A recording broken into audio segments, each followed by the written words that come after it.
And the next presentation is by Samuel Brown, who will cover the practical aspect that one may need for actual computation of observables for comparison with experiment, related like which observables, which types of calculations can be requested from this Gaussian software. My name is Sam Brown, and I'll be going over kind of a practical aspects of doing some jobs in Gaussian.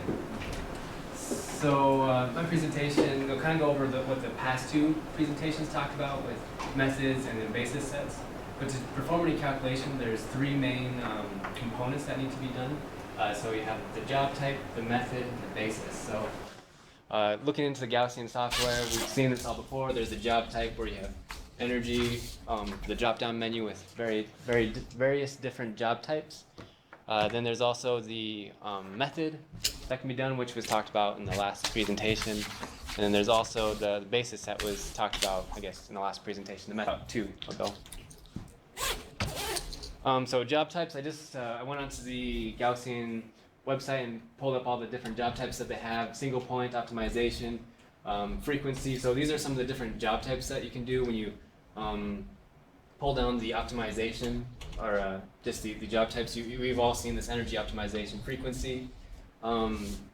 These all have different things that they'll do, and there's more than just this. So if you wanted to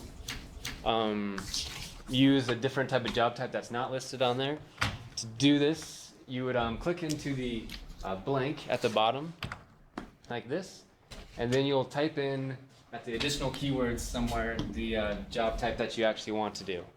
And then I'll go on to methods. So this was covered in more detail two presentations ago, but you also have these different methods: Zindo, CIS, SA, CL. These all will do different things, which was talked about.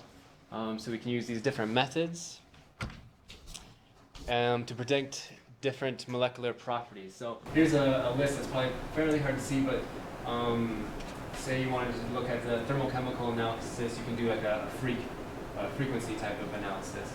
Or if you wanted to look at the electronic transition band shape, you could do a freak equals FC. And this is kind of how you do different stuff like that. With a little bit of help, we're going to look at the UV Vis Spectra of a sample. So I have here 1,3 butadiene absorption spectra.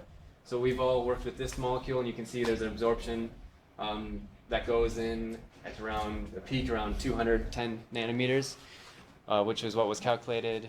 And comparing that to an absorption speed that I just found online, you can see it is pretty similar. So there's plenty of different things that you can do in the software. Just a brief